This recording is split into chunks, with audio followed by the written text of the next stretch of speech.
여러분들 제가 말씀드리는 키워드는 정말 꼭 기억을 하셔야 되는 키워드들이죠. 자, 제가 22년 초에 그리고 21년 말과 22년 초에 한 13가지 정도의 키워드를 여러분들한테 이제 설명을 드린 적이 있는데 그 상위에 있던 키워드 중에 가장 중요한 것이 바로 이제 그 노동시장, 고용 시장을 여러분들이 22년도에는 굉장히 심도 높게 보셔야 된다라고 제가 키워드를 잡아 드렸고, 자, 해외 선물 신세계 리턴즈 이 방송에서만 제가 실업률에 관한 뭐 필립스 곡선이라든가 총수요, 총공급 곡선 뭐 이런 것들을 그려가면서 여러분들한테 뭐 한 5번 이상은 설명을 좀 드린 것 같습니다. 자, 드디어 일단은 연준에서도 기사가 하나 나왔죠. 블룸버그하고 인터뷰를 한 내용이 어제 나왔는데 빌 더글리 전 뉴욕 연방은행 총재가 자, 파월에 관한 비판을 좀 했습니다. 내용을 제가 잠깐 조금 설명을 해드리면 경기 침체 없이 실업률이 높아지지 않으면 물가는 절대로 잡을 수 없다라는 그런 내용으로 어저께 인터뷰한 게 블룸버그의 기사화가 됐죠. 제가 여러분들에게 계속적으로 지금 수개월 동안 강조드린 내용입니다. 뭐냐? 우리가 물가를 잡는 데 있어서 실업률이 굉장히 중요한 어떤 지표가 된다라는 거죠. 자, 물가가 내려간다라는 것은 우리가 소비자 물가지수 CPI죠. 여러분들 굉장히 많이 들어오셨을 겁니다. 소비자 물가지수가 내려가고 제가 월요일 날 소개시켜드린 개인 소비 지출 PCE죠. 개인 소비 지출이 내려가고 자, 이것은 뭐예요? 물가가 내려갔느냐 올라갔느냐의 결과론적인 얘기입니다. 결과치거든요. 그럼 그 중간은 어떻게 되냐 이거죠. 물가를 잡기 위해서 굉장히 많은 정책들을 쓰고 있는데 그러면 이 물가가 과연 결론적으로 잡히는지 안 잡히는지는 그 중간 과정이 굉장히 중요하다. 그 중간 과정이라는 게 뭐냐? 바로 경기 침체든 경기 둔화든 경기 하락이든 사실상 어떤 용어를 쓰든지 간에 그것은 상관없다고 봐요. 저는. 뭐가 중요합니까? 경기가 내려간다. 경기가 하락한다라는 게 가장 중요하죠. 자, 인플레이션은 뭡니까? 경기가 과열된 겁니다, 여러분. 경기가 과열된 상태에서 경기를 하락시켜야 되죠. 우리가 쿨다운이라는 용어를 쓰지 않습니까? 자, 경기가 과열됐기 때문에 경기를 시켜야 됩니다. 경기를 시키면서 높았던 물가를 적정 수준의 물가로 낮춰주는 이 과정이 필요한데 이 과정에서 굉장히 큰 요소를 차지하는 게 바로 경기 하락이다. 경기 침체든 하락이든 어떤 용어를 써도 상관없습니다. 경기가 과열이 돼 있기 때문에 그 경기를 하락시켜야 되고 자, 그러면 중간에 자, 물가가 높다. 물가가 적정 수준으로 왔다. 이 중간에 어떤 것들이 필요하느냐? 어떤 지표를 봐야 되느냐? 바로 실업률 지표를 봐야 된다라고 제가 말씀을 계속적으로 드렸습니다. 이 실업률을 왜 봐야 되는지에 대해서 궁금하다라는 노란톡방 질문이나 이런 질문들이 굉장히 좀 많이 들어옵니다. 자, 한 번만 제가 다시 설명을 좀 드릴게요. 100번이고 설명 드릴 수 있는데 오늘 이 시간은 한 번 설명 드리겠습니다. 자, 간단합니다, 여러분. 인플레이션이 온다라는 건 뭡니까? 경기가 과열된 거예요. 경기가 긍정적으로 일단은 좋아졌는데 이게 너무 좋아진 겁니다. 너무 좋아졌기 때문에 물가가 계속적으로 오르죠. 자, 물가가 오른다라는 것은 뭡니까? 예를 들어서 공장에서 상품을 많이 만들어내고 여러분들이 그 상품을 많이 소비를 합니다. 그럼 공장은 어떻게 돼요? 기업은 돈을 더 많이 벌겠죠. 돈을 더 많이 버니까 공장을 더 짓게 되고 그 공장 안에 생산 설비와 라인을 더 많이 짓게 되고 더 들여오게 되고 그 라인을 가동시킬 노동력이 필요하죠. 그래서 고용이 촉진되고 고용이 촉진되면서 상품이 더 많이 팔리고 상품이 더 많이 팔리기 때문에 여러분들 고용인들에게 피고용자들에게 월급을 더 많이 주고 특근수당과 야근수당도 주게 되고 그러면 여러분도 어떻게 됩니까? 여러분들의 주머니는 더 빵빵하게 채워지겠죠. 그러면서 소비를 더 많이 하게 되면서 인플레이션이 발생을 하는 겁니다. 이 인플레이션이 발생하는 것을 내려야 돼요. 자, 그러면 인플레이션이 발생하는 것을 내리는 정책이 지금 어떤 정책입니까? 금리를 인상해서 돈을 줄이는 거죠. 시장에 돈이 굉장히 많이 돌아다니기 때문에 이 돈을 중앙은행에서 뺏어가는 겁니다.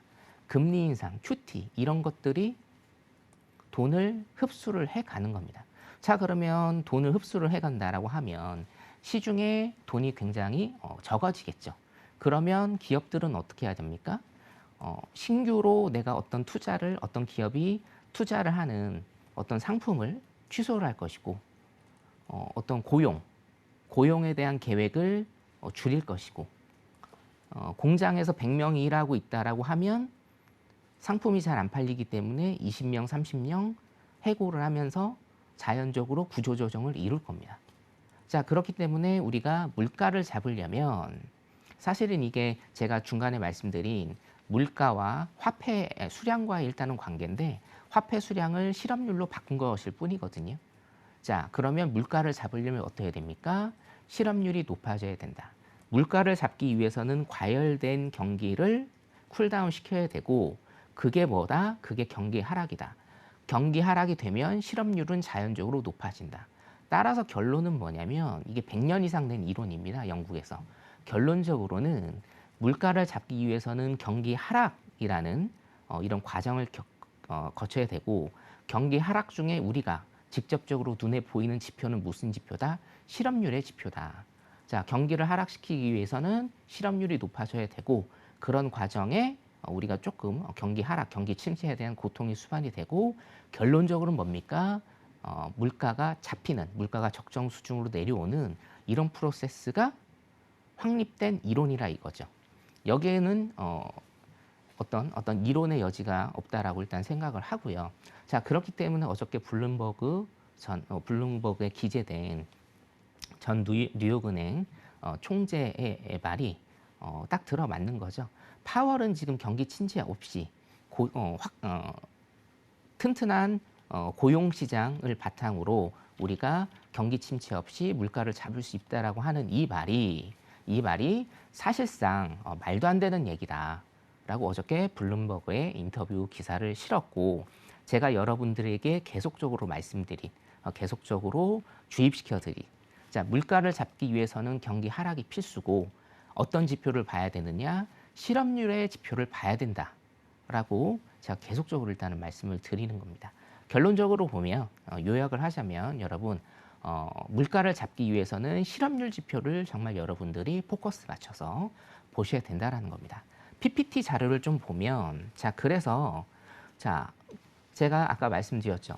어저께 나스닥이 굉장히 큰 폭의 상승, 미국 시장 마찬가지입니다.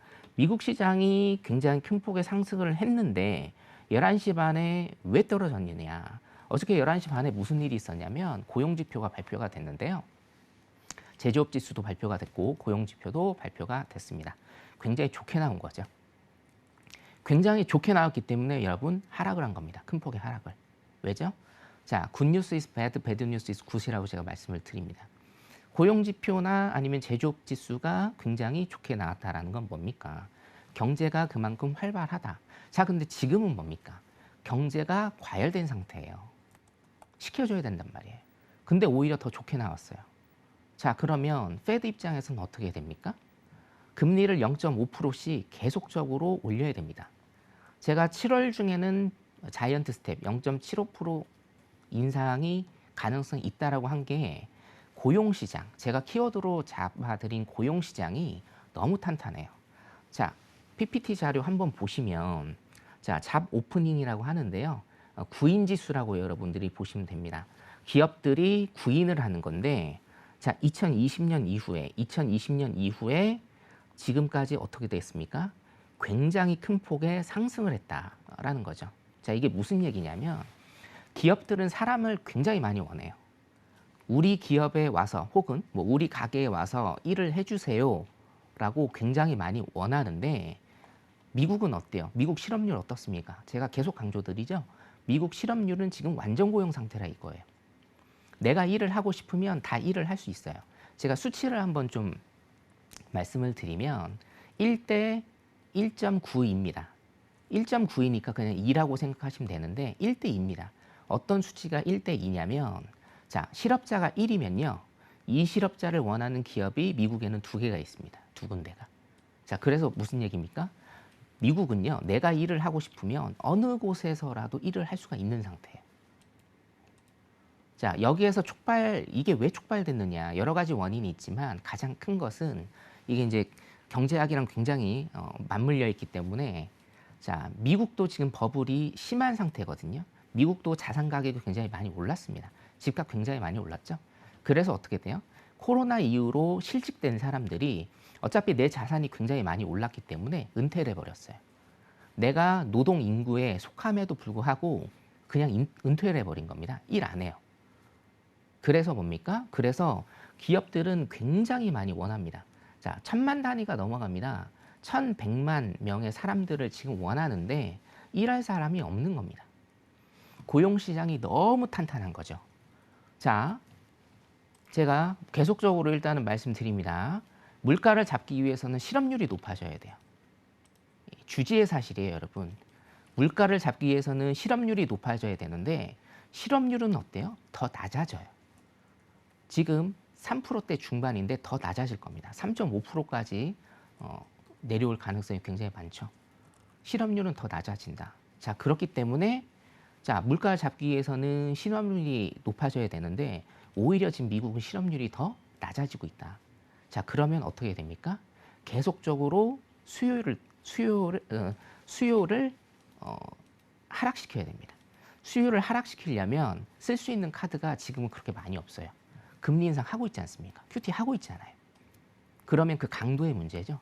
금리 인상을 더 오래 혹은 금리 인상을 지금 0.5%도 지금 굉장히 많이 올린 건데 0.75% 자이언티스트로 가야 된다는 얘기예요. 자, 지금 이게 미국의 상황이다. 좋은 뉴스가 나와도 이거는 안 좋게 해석이 됩니다. 안 좋은 뉴스가 나오면 좋게 해석이 될 수가 있어요. 지금 그래서 미국 같은 경우에는 굉장히 혼조의 시장세다라고 여러분들이 일단은 보시면 될 것 같고요. 자, 고용시장은 계속적으로 지금 폭주를 하고 있습니다, 여러분. 자, 원하는 사람이 많고 우리 기업에 들어와서 일을 하라는 그런 수요는 맞는데 지금 공급이 별로 없죠. 자, 그렇기 때문에 내가 만약에 기업인, 사장이라고 하면 여러분 어떻게 해야 됩니까? 내가 임금을 더 많이 줄 테니 우리 기업에 와서 일을 해라 라고 공고를 해야겠죠. 자, 그럼 어떻게 됩니까? 인건비가 상승이 됩니다. 그럼 어떻게 돼요? 인플레이션이 또 높아집니다. 자, 이런 자가당착적인 상황이 계속적으로 일단은 연결이 되고 있다는 거죠. 자, 그래서 연준 같은 경우에는 계속적으로 금리를 올릴 수밖에 없고 한 번은 자이언트 스텝을 밟지 않겠느냐 이런 예상을 제가 하고 있는 거고 그렇기 때문에 여러분들이 지금 차트에 보시다시피 어저께 치솟았던 나스닥 미국 시장이 이런 고용 지표가 발표된 이래로 굉장히 큰 폭의 하락을 한 거다. 이렇게 여러분들이 알아두시면 될 것 같습니다. 나스닥 일단 여기까지 보도록 하겠습니다.